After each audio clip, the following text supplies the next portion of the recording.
हमारे जो मुख्य अतिथि महोदय हैं आदरणीय विजय विक्रम सिंह जी, उनको कहीं जाना है, तो हम चाहते हैं कि हम उनका उद्बोधन सुने, उनसे आशीर्वाद वचन लें।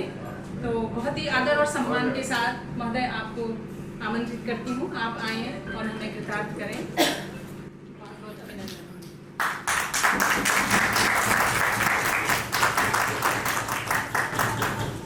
सबसे पहले तो मैं दीक्षित जी का बहुत शुक्रिया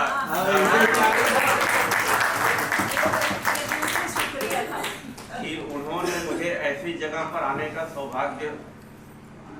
सौभाग्यशाली अवसर हमें प्रदान किया। लाइट भी इसलिए कट गई कि ये मतलब हमारे इर्द गिर्द जितने हैं सभी सरस्वती के अंश हैं और इनमें मेरी स्थिति कौवे जैसी है, तो बोलने में अच्छा इसीलिए लाइट कट गई। माइक नहीं है क्योंकि मैं बोल सकता हूँ, कौवे की आवाज तो सुनाई पड़ती है कहीं तक भी। आप कमल हैं सर, आप कमल हैं। नहीं, कमल नहीं है, कमल तो हो ही नहीं सकते। देखिए हम सही है कि सब उससे साहित्यिक उससे मेरा बहुत सरोकार नहीं रहा है, लेकिन हम जिस समाज में रहते हैं, समाज जिन लोगों को हम डील करते हैं, वो समाज के एक सेग्रीगेट किए हुए लोग हैं जो हैं हमारे ही, जिन्हें हम में से कुछ लोग चाहते हैं और बहुत से लोग उन्हें नापसंद करते हैं।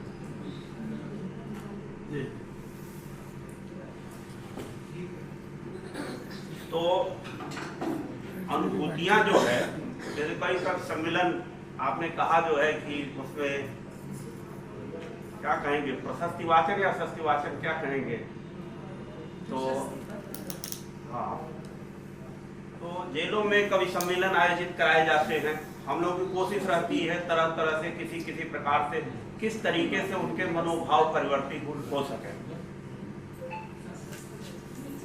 पहले जो अंग्रेजों की व्यवस्था थी उसमें स्थिति ये थी कि भाई उनके लिए तो हम विरोधी थे। आज जो जेलों में बंद है हमारे अपने हैं। कुछ समय तक हमारी स्थिति, देश की भी आर्थिक स्थिति ऐसी नहीं थी कि हम इस पर बहुत ध्यान दे सकें, लेकिन मैं समझता हूँ विगत 10 वर्षों में बंदियों के रख रखाव, जेलों के उसमें जो कार्य हुआ है, आवाज नहीं जा रही है? हाँ,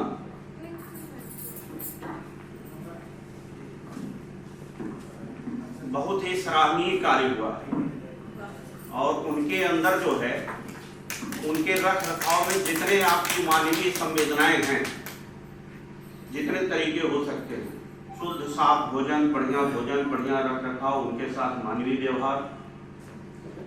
अब एक बड़ी संख्या है, लेकिन उसमें कुछ गलत उदाहरण भी आ सकते हैं, लेकिन वो बहुत कम है।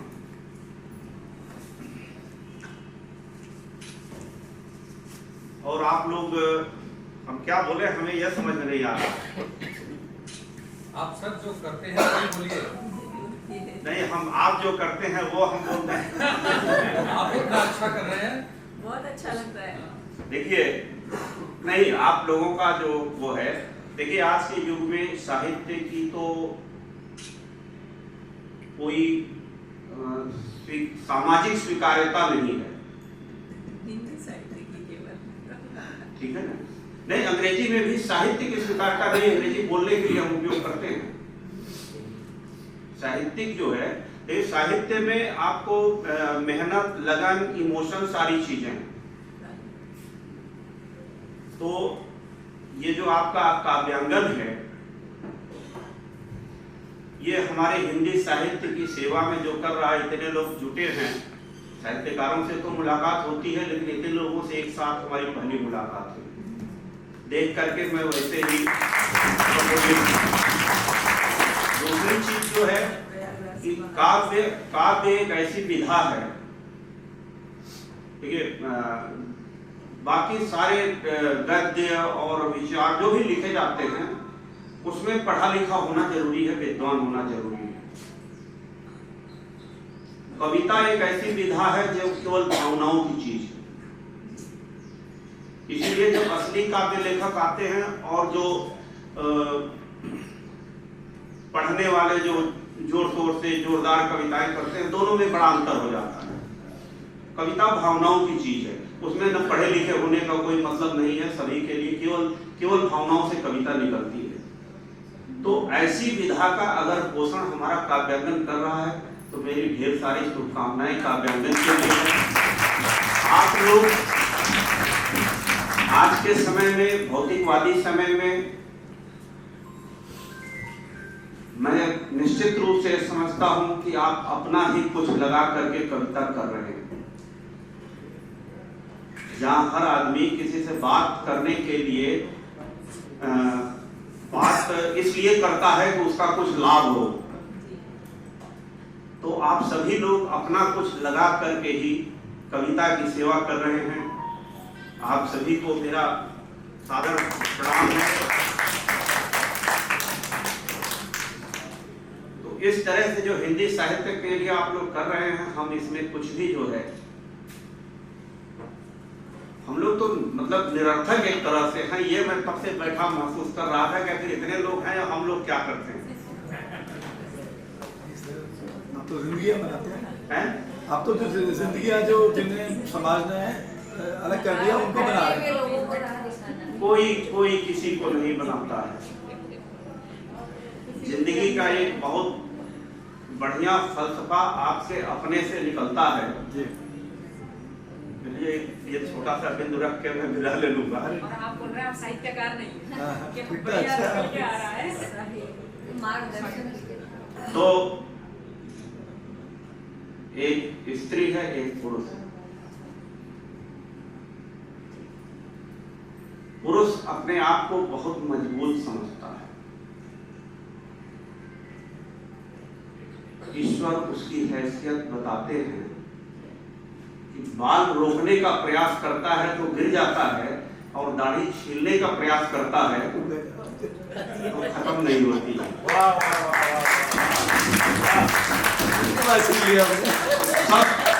सब उसके हिसाब से होता है। यही देखिए, स्त्री को ईश्वर ने पूर्णता दी है।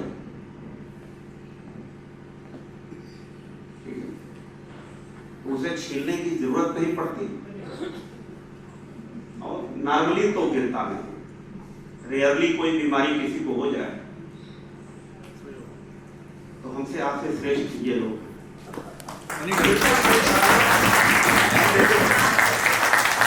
और हम तो करते ही नहीं श्रेष्ठ कि हमारी एक हैसियत नहीं है। जीवन में जो कुछ भी होता है, हम न किसी को सुधार सकते, न किसी को बना सकते, न किसी को बिगाड़ सकते। एक प्रकृति है, एक व्यवस्था है जो आपकी भावनाओं को उस तरफ मोड़ देती है। आप वही कार्य करने लगते हैं, हो जाता है, आप अपने ऊपर उसका श्रेय ओढ़ लेते हैं कि मैंने ऐसा किया है। वरना न पैदा होना आपके बस में है, न मरना आपके बस में है। मैं एक बार जो है डॉक्टर साहब का आभार व्यक्त करूंगा कि मुझे जो है यहाँ आने का अवसर दिया, और कोई बहुत कुछ मुझे जानकारी भी नहीं थी कि मैं कुछ तैयारी करता या बोलता, बस यूं ही चलाया। जो कुछ भी गलत सही बोला हो, आप लोगों से उसके लिए क्षमा प्रार्थी हूँ।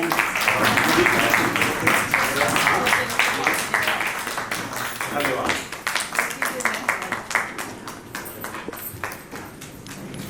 ये समझ लीजिए, हैसियत कुछ नहीं है। बहुत बहुत धन्यवाद आदरणीय जी, आपने अपना अमूल्य समय हमें दिया।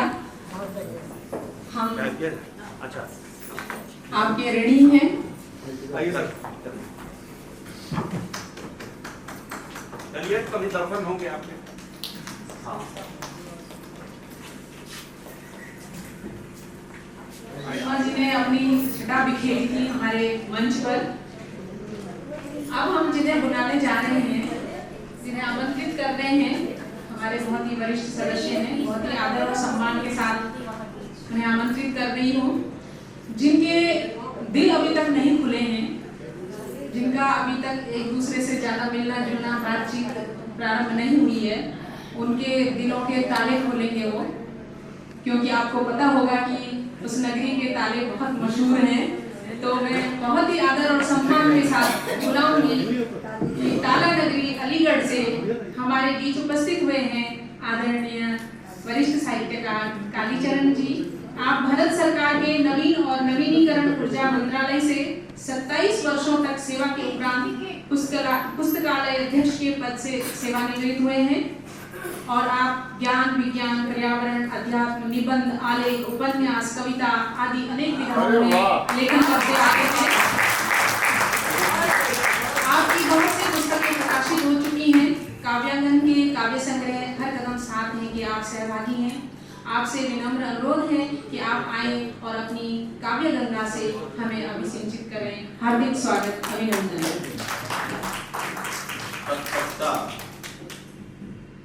जिनके नाम से संस्था बनाई गई है उनको नमन करता हूँ और जिन्होंने संस्था का संचालन किया है और अपना बहुत बड़ा योगदान दे रहे हैं। रमापति जी हैं, विवेक जी हैं, डॉक्टर दीक्षित जी हैं और अन्य साथी हैं, उन सबको मेरा नमन है। और हमारे बीच यहाँ श्रद्धेय श्री महेंद्र राय जी पधारे हुए हैं और ये बहुत बड़े सौभाग्य की बात है हमारे लिए कि हम लोगों में सबसे वरिष्ठतम हैं और हर तरह से वरिष्ठतम हैं।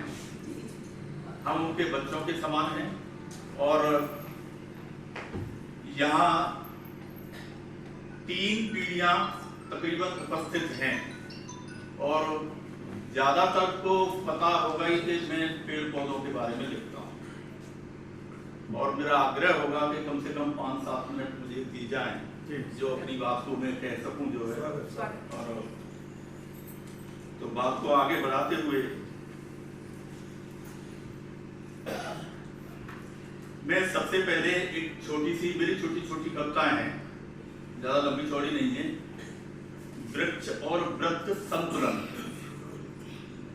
मानव समाज होता है, पशुओं का समाज होता है, पक्षियों का समाज होता है, वृक्षों का समाज होता है। तो वृक्षों और मानव में जो संतुलन है वो कहाँ है, मैं इन शब्दों के साथ शुरू कर रहा हूँ।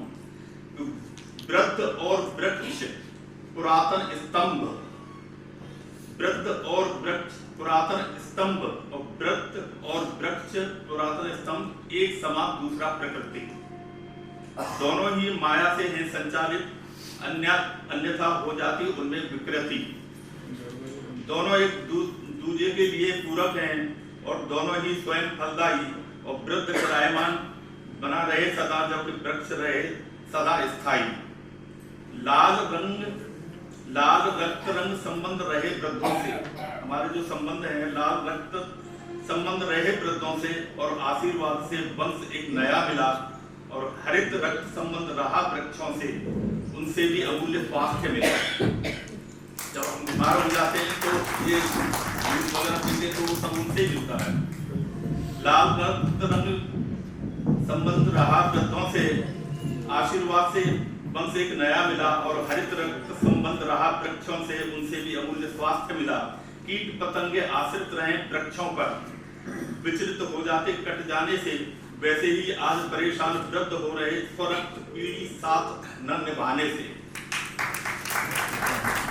वृक्ष और वृद्धों के बीच संतुलन, नव विकास में भूख डगमगा रहा और वृद्धों की उपेक्षा और वृक्षों से अपेक्षा सब कुछ नई पीढ़ी को भा रहा। दोनों में ही होता समाहित देवत्व, इसी प्रकृति के अभिन्न भाग और अस्तित्व उजड़ रहा। अब दोनों का रुष्ट प्रकृति उगल रही आग। कमल सम्मान करो इन दोनों का, नहीं तो जल्दी वो दिन आएगा यदि असहाय हो जाएगा मानव ही, तो फिर कौन उसका जीवन बचाएगा।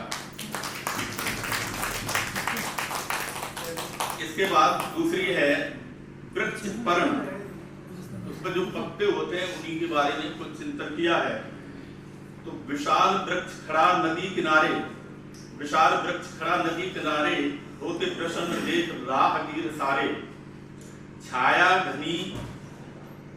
घनी देती छटा निराली, चले शीतल पवन हो मतवाली। हरे पत्तों में पीत हुए शोभायमान, उसमें भी पत्ते कुछ बुजुर्ग हो जाते हैं। हरे पत्तों में पीत हुए शोभायमान, उन सबके बीच मिला खूब सम्मान। नवांकुरित पल्लवित और पीत रंग, सब मिलजुल सब रहे वो संग संग। एक दिन पीले पत्तों के मन में आई, सोच विचार पत्तों की सभा बुलाई। एक दिन पीले पत्तों के मन में आई, सोच विचार पत्तों की सभा बुलाई। मुस्कुराते हुए नवांकुर आए सारे, नवयुग और नवयुवक सम हरित भी पधारे। मुंह लटकाए पीत वर्ण गए पसर, जैसे जीवन में ना रही कोई कसर। पीले पत्ते ने बोली मधुर वाणी, पीले पत्ते ने बोली मधुर वाणी, मेरे प्यारे बच्चों तुम हो ज्ञानी। हम सनातन परंपरा को अपनाते हैं और सहकर कष्ट शांति दिखलाते हैं। हम सनातन परंपरा को अपनाते हैं और सहकर कष्ट शांति बहुत दिखलाते हैं। रोज धूप और पवन वेग सहते हैं और प्रकृति संतुलन में साथ निभाते हैं। कष्ट सहकर भी हम मुस्कुराते हैं और जन्मे जीव यहाँ खुशियां पाते हैं। और पीत वर्ण हुआ अब हमें जाना है, पीत वर्ण हुआ अब हमें जाना है, फिर लौटकर कभी नहीं आना है। चली परंपरा जारी रहेगी तभी, साहस हमें अभी नहीं छोड़ना कभी, कि हम इस परंपरा को आगे बढ़ाते रहें। अब इसके बाद है तीसरी, वृक्ष जो है एक अपने आप में नगरी है। आदमी भी चलता फिरता है, छोटा सा शहरी है। तो वृक्ष स्वयं में एक नगरी, वृक्ष स्वयं में एक नगरी, सोच समझकर पहचानो और दिल धड़कता है उसमें भी। शोध जगदीश चंद्र बख्श जानो, उन्होंने शोध किए हैं कई वृक्षों पर। और वृक्ष आश्रय रहा मनुष्य का, पक्षियों का भी बना बसेरा। और आते जाते पशु लेते शरण, मानव का नया सवेरा। यात्री अपनाते राह पेड़ की, मिटाने थकावट ये जानो। और वृक्ष स्वयं में एक नगरी है, सोच समझकर यह पहचानो। Micro bacteria virus, micro bacteria virus वृक्ष समीप आश्रय सब पाते। और मिलजुल कर वे सारे खाने छाया का आनंद उठाते। मिलजुल कर वे सारे खाने छाया का आनंद उठाते और सृष्टि संतुलन में सहयोग देते। यही बात तुम सोच समझ कर मानो। और वृक्ष स्वयं में एक नगरी है। ऋषि मुनियों की तपोस्थली, ऋषि मुनियों की तपोस्थली आदि काल से ही वृक्ष रहे। और बच्चों समान देख रेख कर शुद्ध वायु सेवन से स्वस्थ रहे निरोगी काया ये मानो। वृक्ष स्वयं में एक नगरी ये तुम जानो। अग्नि पवन से करवाता, अग्नि पवन से करवाता, मेघ वृष्टि को बुलाते हैं। और सोम वृष्टि होती धरती पर, मानव अंतर्मन खिल जाते हैं। बाहर अनंत खुशियों की आए, लाते वृक्ष तुम उसे पहचानो। और वृक्ष स्वयं में एक नगरी। पतझड़ में झड़ गिरते पत्ते, पतझड़ में झड़ गिरते पत्ते फिर धरती को उर्वर करते हैं। और कृषि उत्पादन में वृद्धि होती अन्न में हर्षित हुआ करते हैं। कृषि उत्पादन में वृद्धि होती अन्न में हर्षित हुआ करते हैं। और करें आभार प्रकृति को हम अपना सौभाग्य समझते अपना मानो। वृक्ष स्वयं में एक नगरी है, उसको जानो। बहुत सुंदर था, बहुत सुंदर। फल फूल दवाएं भोजन देते, फल फूल दवाएं भोजन देते, करते परोपकार हुए हम सब पर। और फिर भी करके बार कुल्हाड़ी से कर डालते हिंसा हम पेड़ों का। फिर क्यों प्रसन्न होगी प्रकृति हमसे, जब हमके प्राण हम ही ये जानो। वृक्ष स्वयं में एक नगरी। और मैं इसको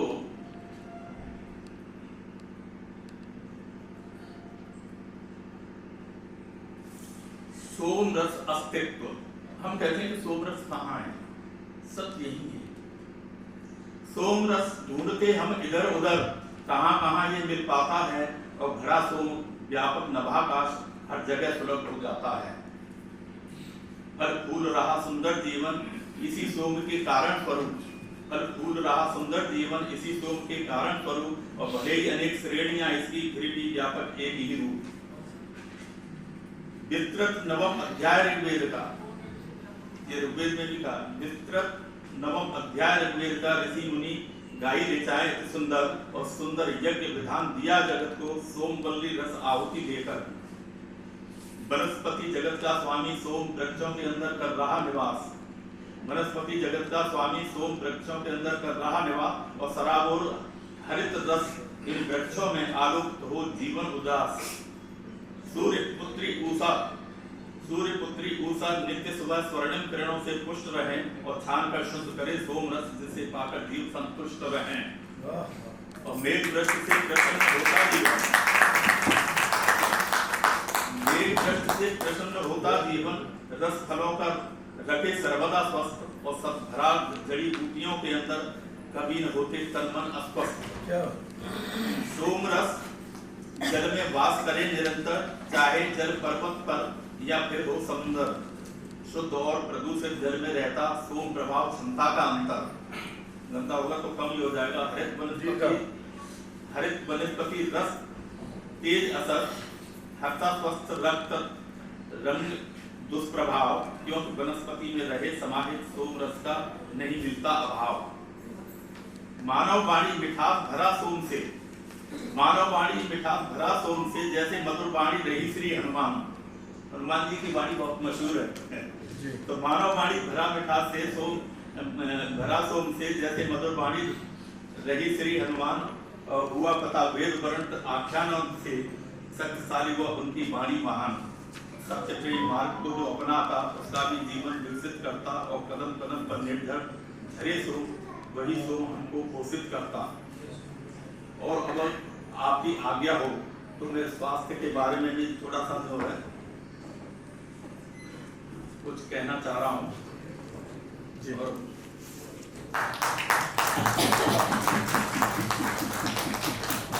मैं खाने पर ही शुरू कर देता हूँ। जहरीले खाद्य पदार्थ, घर का खाना छोड़ आज भी हम बाहर होटल या बाजार में खाते हैं। घर का खाना छोड़ आज हम बाहर होटल या बाजार में खाते हैं। यदि बीत जाए कुछ दिन अधिक तब मित्र समय पर याद दिलाते हैं। विवेक जी आप भी जाते होंगे खाने। यदि बीत जाए कुछ समय अधिक तब मित्र समय पर याद दिलाते हैं। हम भी खुश होकर खाते खाना और साथ स्वादिष्ट रंगीन मिठाई। क्या प्रभाव छोड़ते सेहत पर, आओ जाने इसकी असली सच्चाई। एल्यूरा केमिकल निर्मित लाल रंग, जो लाल रंग बनता है उसमें एल्यूरा केमिकल पड़ता है। एल्यूरा केमिकल निर्मित लाल रंग, टाट्राजीन से निर्मित रंग पीला, और वैसे ही क्विनोलिन से बना पीला और इंडोकार्बाइन से बना नीला, जो रंगों को यूज करते हैं। ऐसे ही सस्ती है रंगों की दुनिया जो हमको बहुत अधिक भाती है, और एचडी कम, एलर्जी बढ़ाए, अधिकता कैंसर को लाती है।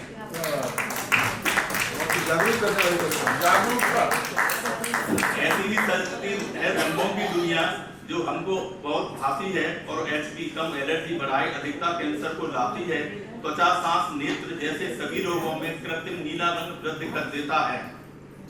और हरा सिंथेटिक दमा त्वचा साथ भयंकर कैंसर की बीमारी देता है। फिर भी हम नमकीन, चिप्स, कचरी, एनर्जी ड्रिंक इत्यादि अपनाते हैं। इसके बाद भी जो है नमकीन, चिप्स, कचरी, एनर्जी ड्रिंक आदि अपनाते हैं, और खाद्य पदार्थों के नाम पर सीधे जहरीले रसायन खाने में खाते हैं। यदि इनके स्थान पर हम अपनाते खाद्य पदार्थ जिनमें प्राकृतिक रंग हों तो फिर कम ही झेलते बीमारियां न होते जितनी आज कम। जान बचाई खाद्य पदार्थों की बदलाव में स्वयं पर लाना जरूर, अन्यथा एक दिन ऐसा आएगा पछतावे तो होना पड़ेगा मजबूर। तो हमारे जो प्राकृतिक रंग हैं वो चीजें थोड़ा अच्छी होती हैं। और मैं लास्ट में बस इसको और सुना देता हूँ। स्वास्थ्य रक्षक रंग, इंद्रधनुष में सभी रंग बातें, इन रंगों की दुनिया अनंत। इंद्रधनुष में रंग सभी बातें, रंगों की दुनिया अनंत, और जितनी गणना आप करेंगे वही समझ लो इसका अंत। कल्याणकारी रंग प्रकृति के रखते स्वस्थ शरीर हमारा, और प्राकृतिक संतुलन बना हुआ मुस्कान छोड़ता जग सारा।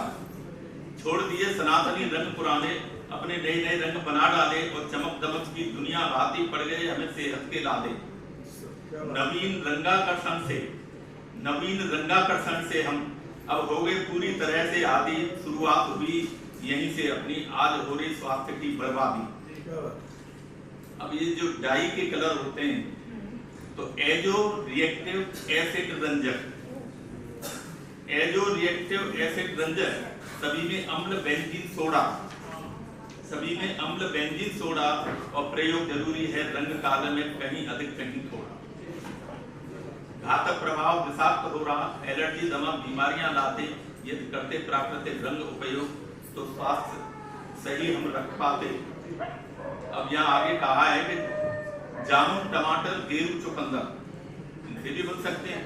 जामुन टमाटर गेरू चुकंदर गुलाब पंखड़ी हरे पत्ते सभी देते प्राकृतिक रंग हमें ये और साथ में रखते स्वास्थ्य सही। और सर अंत में जो है ये मेघ रंग श्री हरि विष्णु और कृष्ण हैं और स्वर्ण रंग महालक्ष्मी जी का जानो और पहनो भगवा स्वर्ण रंग जैसे कपड़े काला तक मेघ नील वर्ण पहचाने। मेरे पास बहुत सारी हैं, अब ये समय का अभाव है इसलिए धन्यवाद सर, बहुत बढ़िया।